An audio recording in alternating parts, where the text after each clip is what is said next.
क्या आप और आपकी फैमिली डायबिटिक है? तो ये वीडियो आपके लिए है। क्या आपको पता है कि ये डायबिटिक हमारे बॉडी के कई सारे ऑर्गन्स को भी खराब करता है। ये हमारे बॉडी के कई सारे ऐसे ऑर्गन्स हैं जिन्हें ये खराब करने में इसका बहुत ज़्यादा रोल होता है। और सबसे ज़्यादा शॉकिंग बात तो ये है कि कई लोगों को पता ही नहीं होता है कि उन्हें डायबिटिक भी है। नमस्ते मेरे प्यारे दोस्तों, स्वागत है आपका अपने इस योगा फैक्ट यूट्यूब चैनल पे। मैं पलक और आज के इस वीडियो में हम लोग समझेंगे कि ये डायबिटिक क्या होता है, इसके कितने टाइप्स होते हैं, इसके क्या सिम्टम हैं और इसके क्या क्या कारण होते हैं कि इन वजह से डायबिटिक कॉज होता है।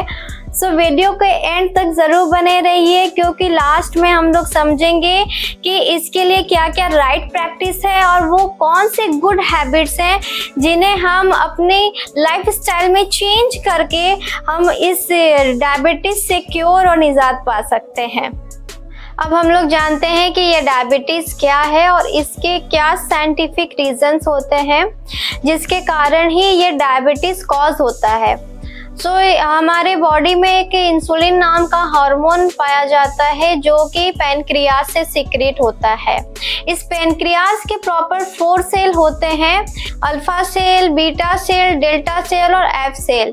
ये केवल बीटा ही सेल है जो कि इंसुलिन हार्मोन को हमारे बॉडी में सीक्रेट करता है।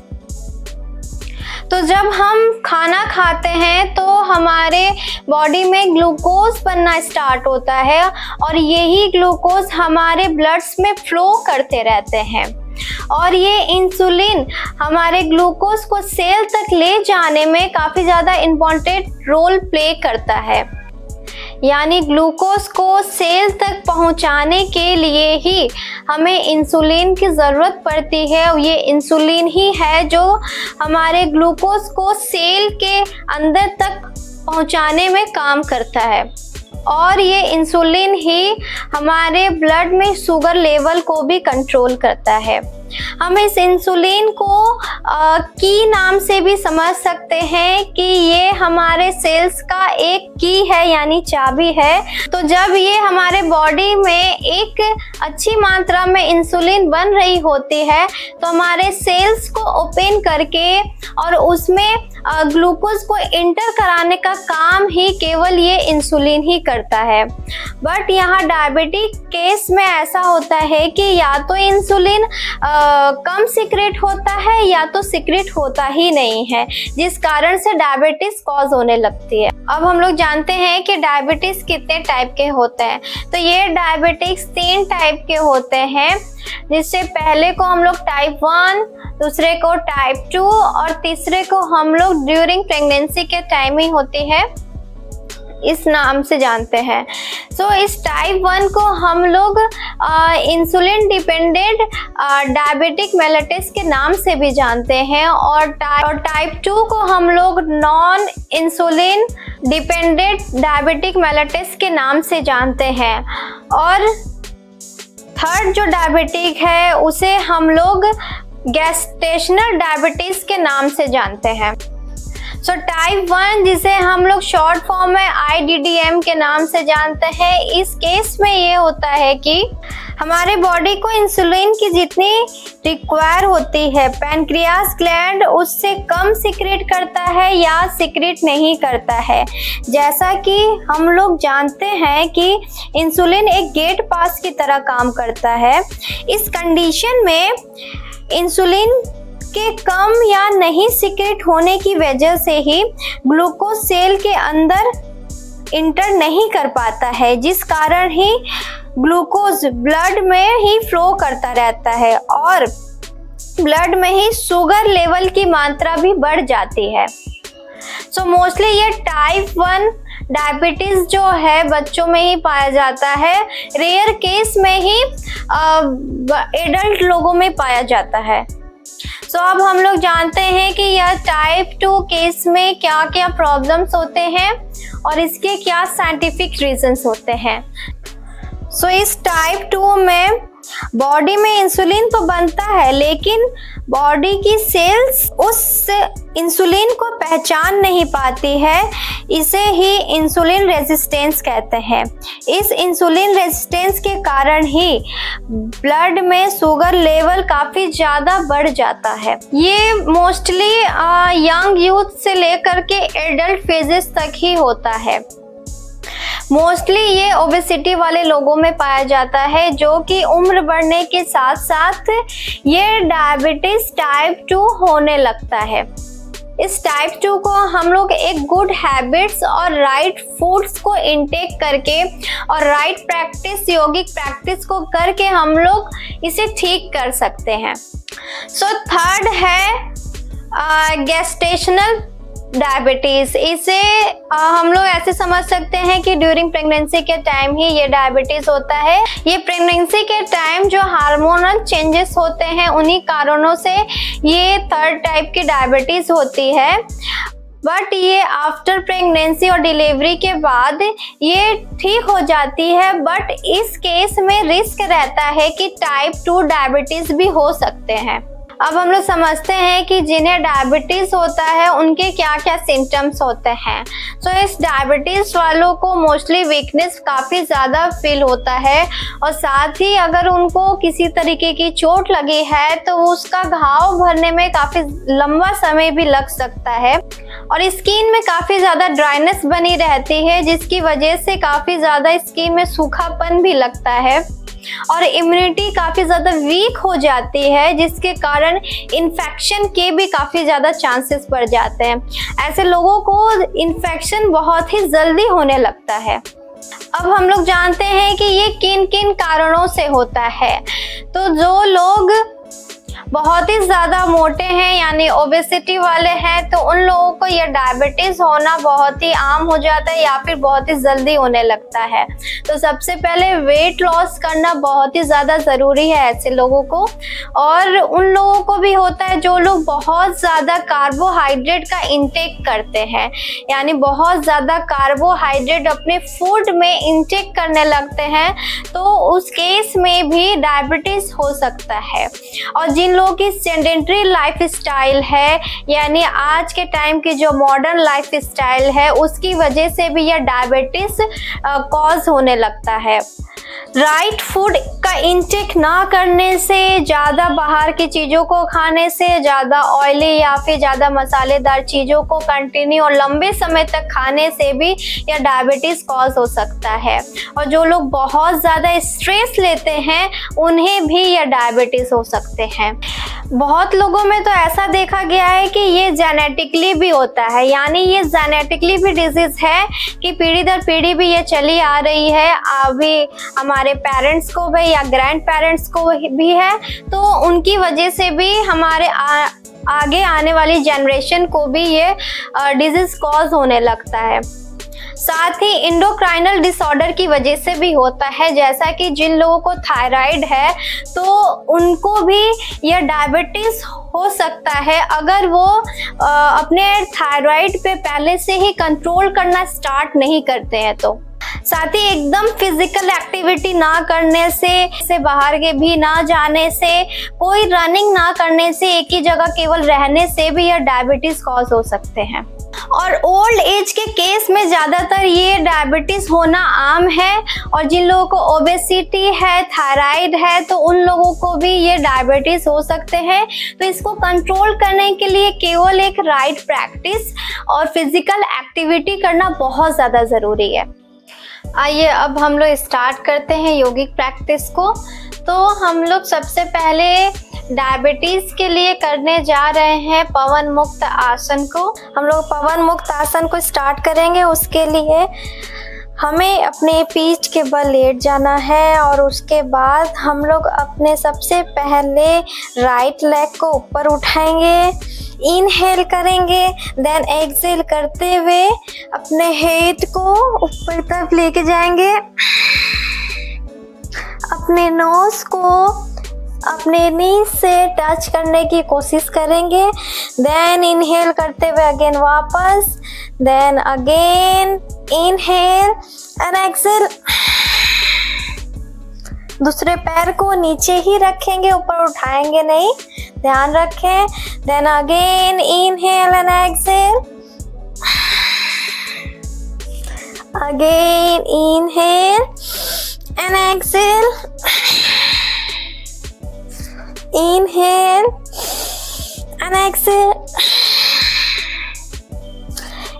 inhale and exhale, inhale and exhale। इस तरीके से पवन मुक्त आसन का अभ्यास हम लोग 5 to 10 टाइम्स तक कर सकते हैं। यानी एक पैर से 5 टाइम्स कर रहे हैं तो दूसरे पैर से भी 5 टाइम्स ही करना है। अब हम लोग शशांक आसना करेंगे। इस शशांक आसना के लिए हम लोग अपने दोनों हाथ को ऊपर लेके जाएंगे, श्वास को भरेंगे एंड श्वास छोड़ते हुए अपने हाथों को भी नीचे रखेंगे, अपने हेड को भी फ्लोर से टच करेंगे। Exhale, then normal breath and hold your posture. 1 2 3 4 5 6 7 8 9 and 10। Then relax, slowly come up। आप इस शशांक आसना को 1 मिनट तक भी प्रॉपर होल्ड कर सकते हैं। आप इसे केवल एक बार भी कर सकते हैं या यदि आपकी इच्छा हो तो आप इसे 2 टाइम्स भी रिपीट करके कर सकते हैं। देन नेक्स्ट हम लोग जानते हैं मंडूक आसना। मंडूक आसना को करने के लिए सबसे पहले अपने थम्स को अपने पाम्स के अंदर रखेंगे, देन इस फिंगर से इसे ढक देंगे, देन इसे मुट्ठी बना करके अपने पेट पर रखेंगे, यानी लोअर एब्डोमेन अपने नेवल के पास रीजन पे रखेंगे। यहाँ पे हम लोग इनहेल करेंगे एंड एक्सहेल करते हुए स्लोली डाउन और सामने की तरफ देखेंगे और hold. 1 2 3 4 and 5, then come up, then again फिर से स्टार्ट करेंगे second round. Inhale and exhale करते हुए down, hold posture, breathing normal, या फिर आप ब्रीदिंग को होल्ड भी कर सकते हैं। 1 2 3 4 and 5, slowly come up। आप इसका भी अभ्यास 5 टाइम्स कर सकते हैं। अब हम लोग करने जा रहे हैं 5th आसना, अर्धमस्तेंद्र आसना। अर्धमस्तेंद्र आसना को करने से हमारे पेट पर एक प्रेशर पड़ता है, जिसकी वजह से हमारे जो स्टमक रीजन में जितने भी डिसफंक्शन हुए हैं उस फंक्शन को ठीक करने में और बैलेंस करने में भी ये आसन काफ़ी ज़्यादा इफेक्टिव माना गया है। तो आइए अब हम लोग इस आसन का प्रैक्टिस करते हैं। इसे करने के लिए सबसे पहले आप अपने पैर को सीधा कर लीजिए। यहाँ पे आप अपने राइट लेग को नीज के पास रखेंगे, देन लेफ्ट पैर को इस तरीके से पीछे की तरफ मोड़ लेंगे। अब उसके बाद हम लोग इनहेल करेंगे, देन एक्सहेल करते हुए पीछे की तरफ देखेंगे।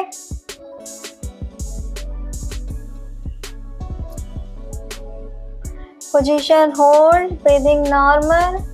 1 2 3 4 and 5, then come here, then change position से करेंगे। देन इस तरीके से इस पैर को मोड़ लेंगे, दूसरे पैर को, then again inhale and exhale करते हुए बैक की तरफ देखेंगे।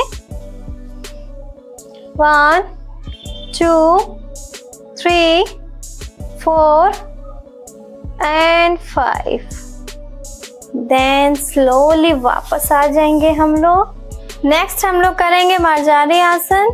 ये आसन हमारे पूरे ब्रेन टू स्पाइन तक स्टिमुलेट करता है और उसे एक्टिव करने में काफ़ी ज़्यादा हेल्पफुल ये आसन है। ये आसन हमारे ब्रेन से लेकर के पूरे लोअर रीजन तक जो भी नर्व्स पाए जाते हैं उन्हें एक्टिव करने में काफ़ी ज़्यादा इफ़ेक्टिव आसन माना गया है। तो आइए अब हम लोग इसका प्रैक्टिस करते हैं। इसे करने के लिए हम लोग टेबल टॉप पोजीशन पे आ जाएंगे। अपने दोनों हाथों में शोल्डर जितना डिस्टेंस रखेंगे, वैसे ही अपने नीज में भी अपने हिप जितना गैप रखेंगे।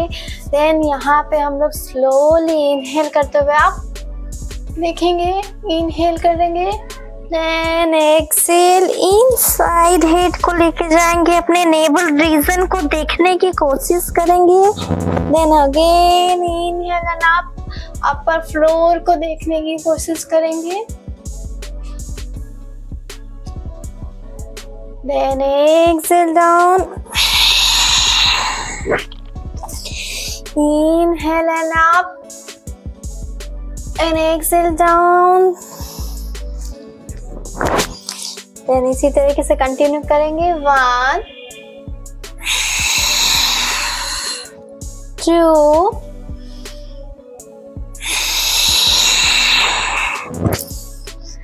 3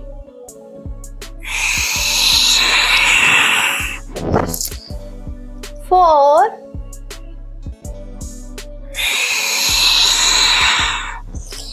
and 5।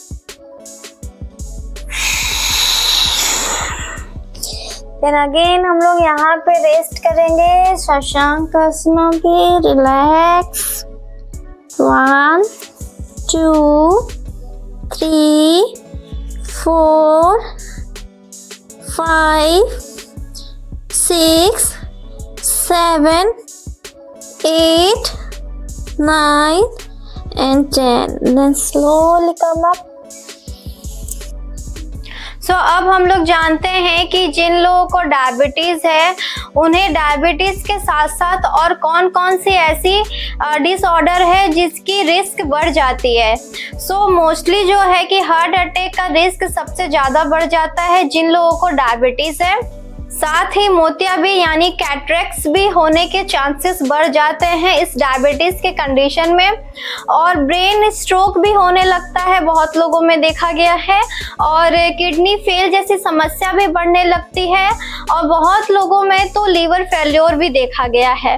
तो इस डायबिटीज को कंट्रोल करने के लिए केवल हमारा अपनी लाइफ स्टाइल को चेंज करके, केवल एक गुड हैबिट्स को चूज करके और गुड फूड्स को इंटेक करके ही हम इसे जल्द ही क्योर कर सकते हैं।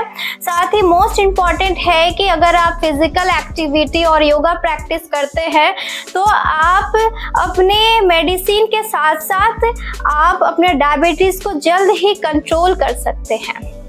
आशा करती हूँ कि आज की वीडियो आप लोगों को बहुत पसंद आई होगी। काफ़ी ज़्यादा यह इंफॉर्मेटिव वीडियो बनी है आज की।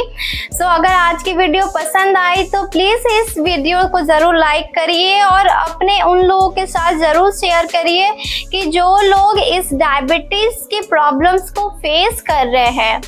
साथ ही हमारे कमेंट सेक्शन में कमेंट्स करके ज़रूर बताएं कि आज की यह वीडियो कैसी लगी और आप लोगों में से किन लोगों को किस टाइप की डायबिटीज़ है, टाइप 1, टाइप 2 या 3rd डायबिटीज़ है। और हमारे चैनल को सब्सक्राइब करना बिल्कुल भी ना भूलें और बेल आइकन को दबाना बिल्कुल भी ना भूलें। नमस्ते, see you in the next video.